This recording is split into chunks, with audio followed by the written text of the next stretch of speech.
Gente, nós estamos começando uma nova série de mensagens. A primeira mensagem dessa série, inclusive agora ela está sendo regravada, porque a gente teve alguns problemas na transmissão ao vivo e para não deixar vocês sem essa mensagem, eu estou regravando ela, mas com toda a qualidade e amor, como foi quando a gente fez essa mensagem ao vivo. Bom, a nossa nova série de mensagens, ela tem o título Autocontrole em Tempos de Excesso. Primeiro, eu queria refletir com você. Você já parou para pensar o como o autocontrole é algo importantíssimo para a nossa vida? Sendo bem sincero com você, eu já tinha pensado na importância do autocontrole, mas eu realmente fui levar ele a sério quando eu vi uma reportagem da revista super interessante. Deixa eu dividir um pedaço dessa reportagem com você. Diz assim: o manual de uma vida bem-sucedida não é segredo para ninguém. Devemos comer verduras, praticar esportes, manter a calma no trabalho, economizar dinheiro. Se algum dia você já fez uma lista de resoluções de ano novo, é possível que alguns desses itens estivessem presentes nela. Mas é provável que muitos deles nunca tenham virado parte da sua rotina. Se vamos ceder às vontades ou não, depende do nosso autocontrole. Olha só, um dos fatores mais decisivos para o desempenho da nossa vida. O que essa reportagem da Super Interessante está dizendo basicamente é que nós todos sabemos o que nós precisamos fazer para viver bem. Ninguém aqui, você, não vai ter dúvidas do que, por exemplo, a gente precisa fazer para ter uma vida mais saudável. A gente sabe que tipo de comida que a gente tem que evitar, que tipo de comida a gente precisaria se alimentar com mais frequência. Nós também sabemos da prática de exercícios físicos. Mas por que tanta gente mesmo, acaba não tendo uma vida saudável? Não é porque não sabe. É porque na hora que precisa colocar isso em prática, não tem autocontrole. É isso que eles estão dizendo.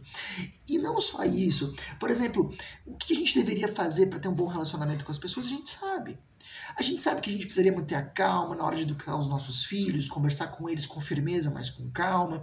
A gente sabe que nós deveríamos manter a calma com o nosso cônjuge, com o nosso marido, com a nossa esposa, conversando de forma madura.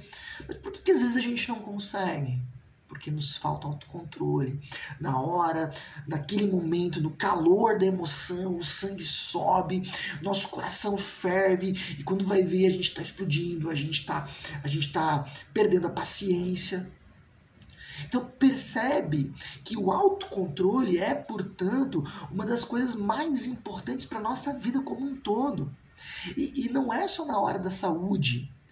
Não, é também na área dos relacionamentos, como eu acabei de comentar. É também na área das finanças. Todo mundo sabe o que precisa fazer, ou pelo menos quase todo mundo, para ter uma vida financeira boa. A gente sabe que a gente tem que maneirar nos nossos gastos, que a gente não pode gastar demais, a gente sabe que a gente deveria economizar, fazer uma poupança, ter uma reserva para emergência, a gente sabe disso. Mas na hora que a gente vê aquela plaquinha de promoção, de liquidação, a hora que de repente a gente recebe uma mensagem no nosso celular de uma promoção da Amazon, e a gente não consegue segurar, é tudo tão fácil, tão rápido para ter aquilo que eu gostaria. Então, por que a gente não consegue muitas vezes manter o nosso equilíbrio financeiro? Nos falta autocontrole. Então perceba que nas mais diferentes áreas da vida o autocontrole é essencial. E não só isso.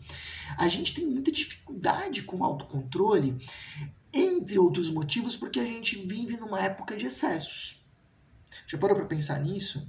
Nós não somos, garanto para você, ninguém aqui é estimulado ao autocontrole.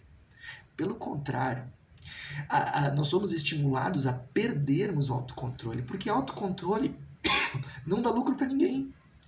Agora, uma pessoa impulsiva que vai lá, olha, compra sem pensar, essa dá muito lucro. Então, nós vivemos numa cultura que não estimula o autocontrole, pelo contrário, estimula a perda de controle.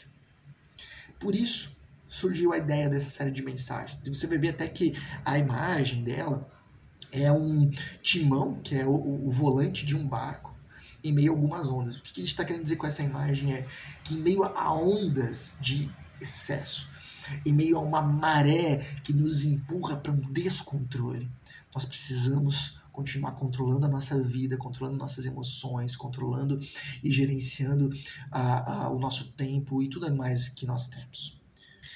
Agora, Autocontrole é algo tão desafiador, porque normalmente todos nós temos uma área mais sensível. É isso que, novamente, aquela reportagem da Super Interessante coloca. Olha só, de maneira geral, todos temos coisas que conseguimos manter nos trilhos e outras que descarrilham de vez em quando. E aí ele continua. Tem quem seja impecável no trabalho, por exemplo, mas não consiga levar uma dieta a sério. Ou quem pratica esportes regularmente, mas que não aguente ser contrariado sem partir para a briga. É isso. Sabe, uma das coisas desafiadoras no autocontrole é porque normalmente nós temos uma área mais sensível. De repente, o trabalho, as finanças é algo tranquilo para mim, eu consigo me controlar, mas na área da comida não. Ou quem sabe na área da comida para mim é tranquilo, mas o meu temperamento é muito estourado. Então pisou no meu calo, me contrariou, eu já levanto a voz, eu já perco a calma. Então, normalmente nós temos alguma área, pelo menos uma, que nós temos mais dificuldade. Por isso que essa série de mensagens ela vai ser bem interessante, porque nós vamos, nessas semanas que a gente vai estar junto, nós vamos falar sobre diversas áreas que a gente pode ter problema. Então, de repente, o assunto de hoje não for especificamente um assunto que te toque, continue assistindo essa série de mensagens, porque de repente o próximo assunto vai trazer uma realidade mais próxima da sua realidade. Bom, hoje nós vamos falar sobre como controlar a nossa impaciência, a nossa explosividade. Acho que especialmente nessa época de final de ano, tá todo mundo com os nervos à flor da pele, a paciência tá terminando. Como a gente lida com a nossa impaciência? Você já parou para pensar como lidar com a nossa impaciência é importante? Sabe, deixa eu dizer para vocês, controlarmos a nossa impaciência determina a qualidade dos nossos relacionamentos. Se nós somos pessoas que estamos toda hora perdendo a paciência com os nossos filhos e perdendo a calma com eles, muito provavelmente eles vão se distanciar de nós, pelo menos afetivamente. E depois, quem sabe, geograficamente, quando eles tiverem condições. Se nós estivermos constantemente perdendo a paciência com o nosso cônjuge, a gente vai desgastar o nosso casamento e a gente pode, inclusive, levar ele pro final. Se as nossas conversas estão sempre virando discussões e brigas, gente, o casamento está correndo seríssimo perigo. Ou muitas vezes até na nossa esfera profissional, se a gente está toda hora perdendo a paciência com o cliente, com o fornecedor, com o nosso patrão, nossa carreira está em risco. Então, controlarmos a nossa impaciência é extremamente importante. Tanto que, olha só, o Dale Carnegie, você deve conhecer ele, daquele livro Como Fazer Amigos e Influenciar Pessoas, que é um livro muito famoso, né? Ele coloca uma questão muito interessante. Qual é a única forma de ganhar uma discussão? Sabe disso? Qual é a única forma de ganhar uma discussão? Sabe qual é a resposta que ele traz? Não entrar nela. A única forma de ganhar uma discussão é não entrar nela. Isso é bem importante porque às vezes a gente entra numa discussão, muitas vezes especialmente no casamento, e quando a gente entra na discussão, a gente começa a pensar assim de querer sair por cima, né? Não, eu vou ganhar essa discussão, eu vou trazer um melhor argumento, eu vou sair por cima. E o que ele está dizendo é que se começou uma discussão, se os ânimos ficaram aflorados e as conversas se tornaram gritos, e o tom de voz já se alterou, e de repente a gente acabou falando coisas que a gente se arrependeu. Não importa se você vai sair por cima ou não. O casamento está arriscado. Mesma coisa numa amizade ou em qualquer outro relacionamento. Se você entrou numa discussão, o relacionamento vai ser arriscado. Então a única forma de realmente ganhar uma discussão é não entrar nela.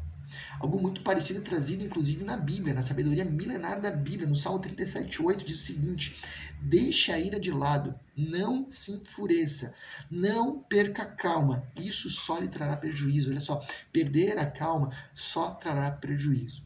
Então, como é que a gente pode controlar a nossa impaciência? Esse é o grande assunto. A gente pode aprender muito sobre como controlar a nossa impaciência através de uma das maiores mentes da humanidade. Paulo de Tarso, conhecido pelos cristãos como apóstolo Paulo, um dos principais líderes do cristianismo no primeiro século, ele escreveu uma carta para cristãos que viviam na cidade de Éfeso, onde ele diz o seguinte, acompanha comigo.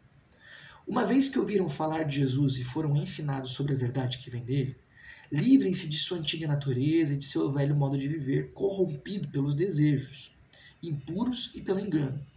Deixem que o Espírito renove seus pensamentos e atitudes e revistam-se da nova natureza criada para ser verdadeiramente justa e santa como Deus. O que ele está dizendo é que quando nós vivemos com Deus, quando nós vivemos com Jesus, isso deveria mudar a nossa forma de viver. Tem coisas que não cabem mais e coisas que passam a fazer parte. Não sei se você já acompanhou algum processo de adoção, mas muitas vezes a criança que vem de um abrigo, ela vem com uma série de manias ruins, que ela foi aprendendo com as más experiências que ela teve, às vezes na família, de onde ela veio, que era desestruturado, ou mesmo às vezes do próprio abrigo, dependendo do lugar onde ela estava. Muitas vezes essas crianças, elas chegam na nova família falando palavrão, sendo desrespeitosas. É uma experiência comum. Mas a partir do momento que elas começam a ser adotadas nessa família, elas começam a perceber que, estando nessa nova realidade, elas precisam viver de uma forma diferente. Tem coisas da antiga vida delas, antes da adoção, que não se enquadram nessa nova realidade. Assim, né, tem algumas coisas que elas precisam deixar e algumas coisas que elas precisam desenvolver. E com o passar do tempo, de uma forma amorosa, isso vai sendo construído no coração delas. E o que o apóstolo Paulo está dizendo é que quando a gente passa a viver com Cristo, nós somos também adotados na família de Deus, tem algumas coisas que não cabem mais. E ele vai dizer agora, em seguida, que coisas são essas. Ele vai dar alguns exemplos. Olha só. Portanto, abandonem a mentira e digam a verdade a seu próximo, pois somos todos parte do mesmo corpo. E não pequem ao permitir que a ira os controle. Acalmem a ira antes que o sol se ponha, pois ela cria oportunidade para o diabo, que é ladrão. Quem é ladrão, pare de roubar. Em vez disso, use as mãos para trabalhar com empenho e honestidade e assim ajudar generosamente os necessitados. Então, percebe aqui o que o apóstolo Paulo está dizendo? Ele está dizendo que tem 3 coisas que não fazem parte disso. Mentira. Acho que a gente consegue entender isso, né? Como a mentira é ruim. Roubo. Acho que ninguém aqui vai dizer que roubo é uma coisa de Deus. E a ira.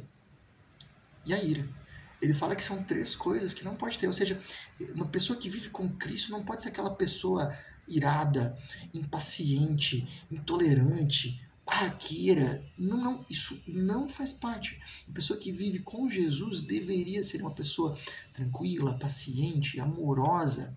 É isso que ele está dizendo. Sabe o que é interessante a gente parar e pensar aqui? É que muitas vezes a gente vive numa sociedade que estimula a gente a ser nervoso. Você já deve ter ouvido assim, pessoas dizendo assim: eu sou assim mesmo, não levo desaforo para casa, pisou no meu calo, vai levar. Né? E muita gente que se orgulha desse tipo de coisa, de não levar desaforo para casa, de falar assim mesmo e pronto. Peraí. O que o apóstolo Paulo está dizendo em Efésios é que a ira, ela não faz parte da vida de alguém que vive com Deus, tal qual o roubo e a mentira. Então não faz parte. Então, o primeiro princípio que a gente poderia colocar aqui é: lute contra a impaciência. Veja ela como um inimigo, veja ela como algo que não deveria fazer parte da tua vida, que não deveria ser o teu padrão comum de comportamento. E o que é interessante é que quando a gente está lidando com a impaciência, muitas vezes a gente coloca algumas desculpas pra gente. A gente, por exemplo, pode dizer: a culpa é do outro, né? Ou seja, assim, é verdade, eu não tenho paciência mesmo, mas é que também o meu marido, né? Ou, é verdade, eu não tenho paciência mesmo, mas os meus filhos não têm ideia. Muitas vezes a gente coloca isso como uma desculpa, mas não é. Não importa o que o outro faça, você é responsável pelas tuas atitudes. Outra desculpa que a gente coloca é: eu sou assim mesmo, é meu temperamento, eu sou mais estourado. Eu sei que tem gente que é bem mais estourado mesmo, né?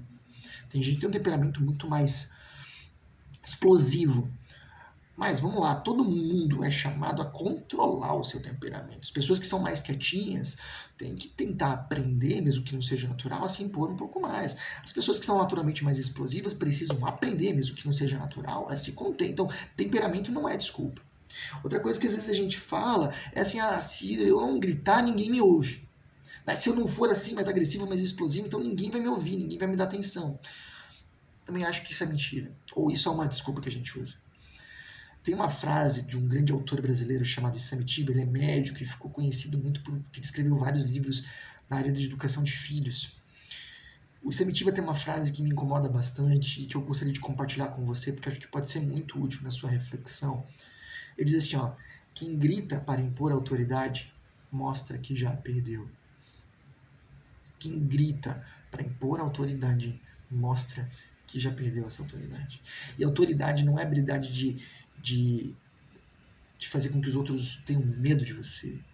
A autoridade é a habilidade de ser admirado. Admirado, de acordo com James Hunter no livro Monge Executivo. Então, pensa um pouco nisso. Lute contra a sua impaciência. Não faça uso dessas desculpas. Deixa eu lembrar você também, de todos os 10 mandamentos, qual que você acha que é o mais, que seria o problema mais hediondo? Certamente é o matar, né? O não matar é um mandamento importantíssimo. Olha só o que Jesus, em Mateus 5, 21 e 22, ele fala. Vocês ouviram o que foi dito aos seus antepassados, não mate. Se cometer homicídio, estará sujeito a julgamento. Eu, porém, lhes digo que basta irar-se contra alguém para estar sujeito a julgamento. Basta irar-se contra alguém para estar sujeito a julgamento. Já é a mesma coisa que matar, de acordo com Jesus. Quem xingar alguém de estúpido corre risco de ser levado ao tribunal. Quem chamar alguém de louco corre risco de ir para o inferno de fogo. Jesus não coloca a ira, ou insultar, ou xingar como algo pequeno. Não. Ele compara com não matar. Então, lute contra sua impaciência. Mas aí, Paulo continua. Ele diz o seguinte: evitem o linguajar sujo e insultante, que todas as suas palavras sejam boas e úteis, todas, a fim de dar ânimo àqueles que as ouvirem. Não entristeçam o Espírito Santo de Deus, o selo que ele colocou sobre vocês para o dia em que nos resgatará como sua propriedade. Livrem-se de toda amargura, raiva, ira, das palavras ásperas e da calúnia, e de todo tipo de maldade. Em vez disso, sejam bondosos e tenham compaixão uns dos outros, perdoando-se como Deus os perdoou em Cristo. Então, o que Paulo destaca aqui de uma forma muito, muito grande é que cuidar da sua ira, da sua impaciência, dê uma atenção especial às palavras. Só evitem o linguajar sujo e insultante, livrem-se das palavras ásperas e da calúnia. Ou seja, é uma coisa muito objetiva e que a gente pode ter um cuidado grande. Como é que estão as tuas palavras? Eu vou dizer uma coisa muito sincera para você que está nos ouvindo, assim, com todo amor e carinho, tá? Mas assim, nada, absolutamente nada, garanto para você, justifica uma pessoa chamar outra de burra, de idiota, de ignorante, de qualquer coisa desse sentido. Nada. Não tem nenhuma situação que justifique você chamar seu filho disso, ou sua esposa, seu marido. E vou ser muito sincero, se você usa esse tipo de palavra com seus filhos, você vai terminar a sua vida sozinho, com seus filhos longe. Vai. E se você usa essas palavras no seu casamento, você vai acabar se divorciando. Não sei quanto tempo. Pode ser em um mês, em um ano, em 10 anos, ou em 30 anos. Mas seu casamento vai acabar. Porque esse tipo de coisa destrói qualquer relação. E não existe justificativa para você usar, não. Ah, mas você não sabe o que fez. Não existe justificativa. Você não precisa usar essas palavras. Então vamos lá. Lute contra a impaciência, cuide das palavras. Mas aí o Paulo dá outra dica que é muito boa. Eles livrem-se de toda amargura, raiva, ira, das palavras ásperas e da calúnia. Eu sempre achei interessante nesse texto porque o Paulo ele vai falar assim sobre raiva, sobre ira, né, sobre palavras ásperas, e no meio tem amargura. E para mim sempre foi estranho, por que a amargura está no meio? Estudando mais esse texto bíblico, especialmente alguns comentaristas que se aprofundaram muito nele, eles falam, essa palavra amargura está aqui porque amargura é raiva alimentada. É raiva que você vai alimentando com o tempo. Então, mais uma dica para você, não alimente a raiva. Se você quer controlar a sua impaciência, não alimente a raiva. E veja como a gente muitas vezes faz isso. Muitas vezes, né? A gente vai, é magoado, alguém faz alguma coisa com a gente e a gente fica pensando e remoendo aquilo, né? Como essa pessoa foi capaz, como ela teve coragem de fazer isso, como pode que ela fez isso, teve coragem de fazer isso comigo. A gente vai alimentando a nossa raiva. Como que a gente espera ter paciência se a gente alimenta isso dentro de nós? Como é que a gente espera ter paciência se a gente está alimentando a impaciência? Ou quando a gente às vezes discute com alguém e a gente passa o restante do dia ensaiando o restante daquela discussão. Não, quando eu chegar em casa eu vou falar isso, aquilo, e se a pessoa responder aquilo, então eu vou responder aquilo outro. Como é que você acha que vai ser esse retorno para casa? Como é que você espera ser uma pessoa que tenha paciência? Se você está fazendo o possível para alimentar a impaciência. Então, não alimente a raiva, não alimente a sua amargura. A revista Bem-Estar, que é uma revista do grupo G1, né? Ela coloca, olha só, raiva que dura mais do que um dia já está sendo alimentada. Se você está com raiva de alguém por mais de 24 horas, você está alimentando, você está fazendo a gestão daquilo ali, você está virando o dia alimentando aquilo lá. Por isso que eu acho muito interessante o que Paulo fala, até que diz assim, ó, guarde esse verso com você. No verso 26 do capítulo 4, que a gente leu, ele diz assim, acalme a ira antes que o sol se ponha. É normal que às vezes a gente acaba discutindo, às vezes pode acontecer, e aí a gente resolve, não vamos conversar sobre isso agora, vamos esperar a poeira baixar, vamos esperar a gente se acalmar um pouquinho, tudo bem. Mas mais do que 24 horas você não precisa esperar. Aí você vai começar a alimentar isso. Então, resolve situações. Resolve-as. Não fica alimentando a amargura. Tá bom? Então agora a gente vai ter um quadro, tá aqui aparecendo na sua tela. Qual é a nossa tarefa? Lutar contra a impaciência. O que fazer? Cuide das palavras e não alimente a raiva. Tá bom. Mas como fazer? Essa é a grande pergunta. E o apóstolo Paulo aqui em Efésios, ele tem uma teoria muito interessante que você precisa considerar. Olha só a maneira como o apóstolo Paulo, ele estrutura a sua conversa. Para exemplificar isso, eu vou colocar de um lado aqui, vai estar em vermelho, tudo aquilo que ele coloca que a gente deve fazer. E em preto está tudo aquilo que Deus faz por nós. Eu quero que você dê uma olhada nessa leitura, como ela fica. Olha só. Sejam bondosos e compassivos uns para com os outros, perdoando-se mutuamente. Isso a gente tem que fazer. Assim como Deus perdoou vocês em Cristo. Isso Deus faz. E aí ele continua. Portanto, sejam imitadores de Deus, como filhos amados. Assim Deus nos faz seus filhos. E aí ele continua. E vivam em amor, como também Cristo nos amou e se entregou por nós como oferta e sacrifício de aroma agradável a Deus. O que Paulo está dizendo é basicamente que nós não podemos viver conforme a vontade de Deus sem Deus estar nas nossas vidas.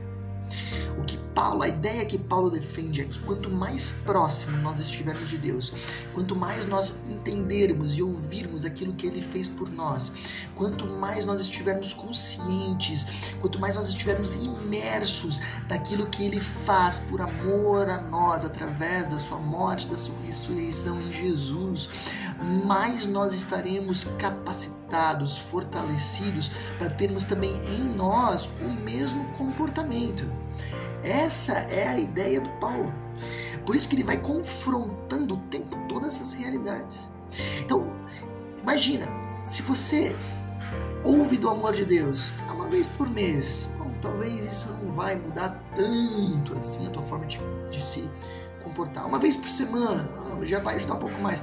Agora imagina se diariamente você é confrontado com a realidade do teu pecado, do quanto você está distante de Deus, do quanto você ainda precisa melhorar, mas como esse Deus ainda assim é amoroso, é paciente, não desiste de você. Imagina se você é confrontado com essa realidade diariamente. Paulo está dizendo, você aos poucos vai ter um coração mais paciente. Se você for diariamente confrontado com o perdão de Deus, aos poucos você vai ter um coração mais disposto a perdoar. Ou seja, quanto mais próximo você estiver de Deus, mais você vai estar fortalecido para realmente conseguir ver isso na prática. Quanto mais imerso e consciente da paciência de Deus na tua vida, mais você vai estar fortalecido para vencer a sua impaciência. Essa é a ideia dele. E mais ainda. Logo depois ele vai comentar nos versículos 23 e 24 de algo sobrenatural que acontece na nossa vida. Quando ele diz assim, ó, deixem que o Espírito renove seus pensamentos e atitudes e revistam-se da sua nova natureza criada para ser verdadeiramente justa e santa como Deus. Aqui, o que Paulo está dizendo é que quando nós vivemos com Jesus, quando nós nos damos conta do nosso pecado, quando nós percebemos a nossa rebelião contra Deus e que muitas vezes nós estamos tentando viver e dar conta da vida sozinhos, sem realmente incluir Deus nas nossas vidas, e a gente muda isso, a gente dobra os nossos joelhos e nós nos rendemos ao amor de Jesus demonstrado numa cruz e fazemos e convidamos Ele para ser o Senhor e o Salvador da nossa vida, o Espírito Santo vem morar em nós e algo sobrenatural acontece, porque agora a presença do próprio Deus passa a viver em nós. E junto com isso ele começa a trazer elementos do caráter do próprio Deus para a nossa vida. Então o que Paulo está dizendo é isso. O Espírito Santo vivendo em nós, ele vai desenvolver isso em nós. Ou seja, o segredo para Paulo, para o cristianismo, para você viver realmente uma vida mais com paciência, é não depender das tuas próprias forças. É aprender a buscar forças em Deus, convivendo, conhecendo e deixando que o Espírito Santo faça uma revolução no teu interior. E assim a gente tem o quadro completo. Lute contra a impaciência. O que fazer? Cuide das palavras, não alimente a raiva. Como fazer? Em um relacionamento com Jesus e na força do Espírito Santo. Disso eu quero te convidar a avaliar a sua vida. Você tem machucado pessoas com a sua impaciência? Seja agora sincero e honesto consigo mesmo. Você tem alimentado raiva de alguém deixando espaço para amargura? E aí, pensa um pouco. Decida buscar forças em Deus para lutar contra a impaciência. Não lute com as tuas próprias forças. Cultive esse relacionamento com Cristo. E decida orar com regularidade para que Deus molde o seu caráter. Eu tenho visto muitas pessoas que oram dizendo assim: Deus, muda meu casamento. Acho que uma maneira mais adequada de nós orarmos é dizer assim: Deus, me dá um coração mais paciente para que meu casamento seja fortalecido. Às vezes eu tenho visto muitas vezes pessoas dizendo assim: muda meu filho. Talvez uma oração mais adequada: Deus, me dá mais paciência para que eu consiga orientar o meu filho com mais sabedoria. Deus, muda meu ambiente de trabalho. Quem sabe a gente poderia orar: Deus, me dá mais paciência para que de alguma forma eu possa contagiar o meu ambiente de trabalho. Pense nisso. Tire agora um momento para fazer a sua oração com Deus. E que Deus te abençoe na luta contra a impaciência. Eu tenho 2 recados rápidos para você que tem acompanhado as nossas mensagens. Primeiro, eu queria muito te encorajar, se for possível, a você participar dos nossos encontros presenciais.